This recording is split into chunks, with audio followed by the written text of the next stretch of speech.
ڕێزێک نووسیوێتی سڵاو مامۆستا، پرسیارەکەی من ئەوەیە: ماوەی چەند ساڵێکە دایک و باوکم نەماوە، منیش دەمێکە لە ئەوروپا دەژیم، واتە ئەوەندە لەگەڵ ئەوان نەبووم، هەستم بە سۆزی ئەوان نەکرد. ئێستاش کە لە ژیاندا نەماون زۆر هەست بە بێزاری و دڵتەنگی دەکەم. هەموو کات هیچ کات دڵم خۆش نییە، هیچ کات دڵم خۆش نیم لە ئەوروپا. لە دوای لەدەستدانی ئەوان ژیان لە پێش چاوم گۆڕاوە، هیچ خۆشیەکی تێدا نەماوە. هیچ چارەسەرێک هەیە من بیکەم بۆ ئەوەی وەکو جاران دڵخۆش بم؟ سوپاس بۆ هاوکاریتان.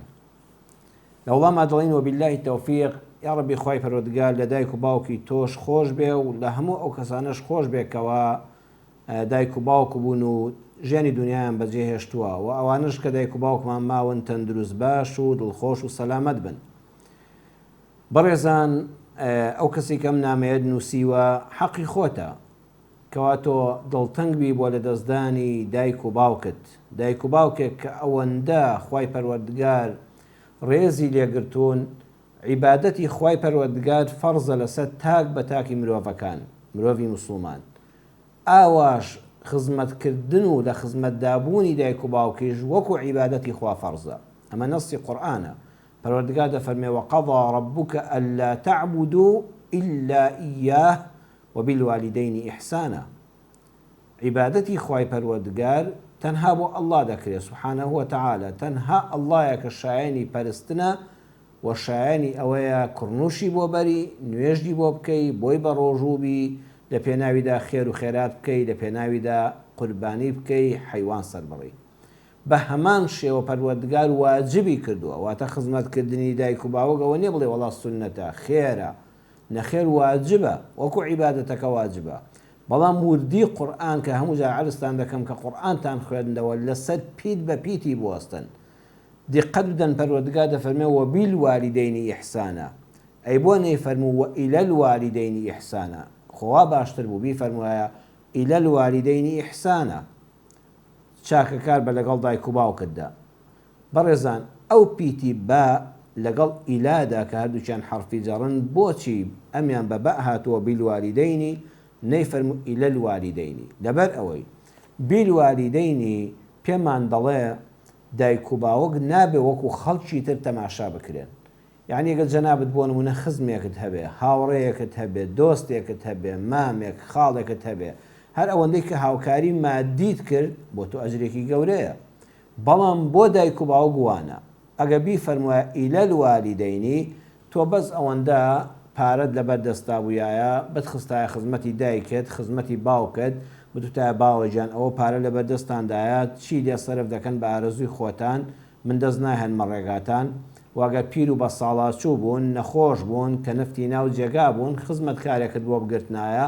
ئەوانی کە لە دەرەوەی وڵات دێن و خزمەت دەکەن بە پارەی مانگانە لە کۆمپانیایەک بتێنایە و خزمەتی بکردایە، پاشی بکردایە و بیشتنایە، نانی بەدەمەوە کردایە، ئەمانت بۆ بکردایە، خانوت بۆ دروستکردایە، لە زستانە سۆبای گەرم، لە هاوینە کارەبای فول و سپلیتی فێنک.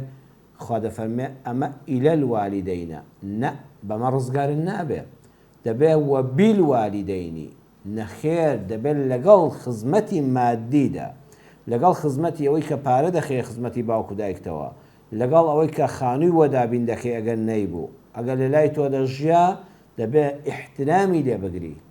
واتە نابێ بڵێ بەس پارەم داوەتێ، ئەوێ بەدەستی خۆت خزمەتی بکەی، بەدەستی خۆت نانی بەدەمەوەکەی. یعنی قبول ناکرێ. خوای پەروەردگار نەیفەرموو ئیلە الوالیدەین، تۆ بۆ خۆت لەسەر کورسیەک دانیشی خزمەتکارێک بە پارە بگری، ئادنام بکەم بەدەمی باوکمەوە، نام بکە بەدەمی دایکمەوە. خوا ئەوە لێ قبول ناکە، ئەبێ بەدەستی خۆت بیکەی. مادام تۆ ساغ و سەلامەتی، ئیشوکارەکە دوانیە کە بڵێ ناتوانم بەجێی نەهێڵم و شوێنەکە لێم قبول ناکەن، لە ماڵەوە دانیشتوی لەسەر کورسێک و باوکیشت بەرامبەرتە، ئەبێ بەدەستی خۆت خزمەتی بکەیت. ئەبێ بە ئەو پەڕی ئیحترامەوە لە خزمەتی دابی، دەستە و نەزەر دەستە سەرسنگ بی، بەڵێ بابەجیانی بۆ بڵێ، بەڵێ دایەجیانی پێ بڵێ. سەیری وردی قورئان کەن بەڕێزان، لە بینی باوک و دایک و لە بینی تێگڕای عامی خەڵکدا. پەروەردگار دەفەرمێ وەقولوا للناس حوسنا، بۆ تەواوی خەڵکی با قسەت جوان بێ. ئەگە قسە لەگەڵ خەڵکا کرد با زمانت شیرین بێ، با وشەکانت جوان بن، ڕەنگین بن، بریندارکەر نەبن، ئازاری دڵی خەڵک مەدە. بەڵام بۆ دایک و باوەک نابێ قسەکانت هەروەکو جوانیەکانی خەڵک بن. سبحان الله سەیدی وردیەکانی قورئان کەنجارێش کە عەرزتان دەکەم بۆ دایک و باوەک دەفەرمێ وەقل لەهما قەولا کەریما، بۆ تێگڕای خەڵک وەقولوا للناس حوسنا، بەڵام بۆ دایک و باوک بە تەنیا جای کردەوە وەقل لەهما قەولا کەریما، ئەبێ وشەیەک بۆ دایک و باوک بەکاربێنی کوردەواری پاکەتی، کەریمە بەڕێزان یعنی لوتکەی جوانی، ئەو قەولە ئەبێ زۆر لە حەسەن زۆر لەو وشانە جوانتر بێ کە لەگەڵ خەڵکا بەکاریان دێنی، ئەبێ ئی دایک و باوک کەریمە. القورآن الکەریم لوتکەی جوانیە قورئان، ئەبێ ئەو وشانش کە لەگەڵ دایک و باوکا بەکاریان دێنی لە لوتکەی جوانی دابن، ئەبێ تۆنی دەنگت نەرم بێ، ئەبێ زمانت شیرین بێ، ئەبێ خۆشەویستی لێببارێ، ئەمە معنای کەریمە. عەتای کوڕی ئەبی ڕەباح دەفەرمێ معنای کەریمەن ئەوەیە لە ژیان تا بۆت نییە بە باوکت بە ناوی خۆی بانکەی، نابێ بڵێ باوکت ناوی ئەحمەدە بڵێ ها ئەحمەد، بە دایکت ناوی عایشە بڵێ ها عایشە، ئەوە قەولەن کەریمەن نەکردووە. هەموو کەس مافت هەیە بە ناوی خۆی بانگیکەی، بەڵام مافی ئەوە نییە باوکت بە ناوی خۆیەوە بانکەی، مافی ئەوە نییە دایکت بە ناوی خۆیەوە بانکەی. هەروەها دەفەرمێ بە کونیە بانگیکەی، بۆ نمونە کەسێک بە باوکی بڵێ حاجی، بە دایکی بڵێ حاجی ژن، تەنانەت لە ڕووی خۆشەویستیشەوە نابێ ئەوە بەکاربێنی. تکاتان لێ دەکەم زۆر خەڵک لە وڵاتی ئێمەدا ئەمە بەکاردێنێ، بەداخەوە کابرا دەست لە سەر هین و کابرا ناوسکی پڕە لە پیسی نەعوذ بالله پێڵە گەورم، ئەتەقحی بۆ دەکا بەڵێ گەورم، کەچی بە باوکی دەڵێ حاجی، بە دایکی دەڵێ حاجی ژن.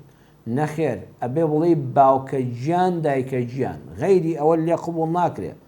کەریمە ئەو شەی کەریمە، باوک و دایک ئەبێ بە ناوی خۆیانەوە بانگ نەکرێن، بە ناوی حاجی فڵان کەس و وەستا فڵان کەس و کاک فڵان کەس و ئەوانە نابێ، ئیلا باوکە گیان و دایکە گیان، ئەوە قەولەن کەریمە. ئەبێ لە کاتی دەربڕینی قسەکاندا تۆنی دەنگت نەرم بێ، زمان شیرین بێ، بۆی هەست بە ئارامی بکەن. ئەمە گەورەی دایک و باوکە.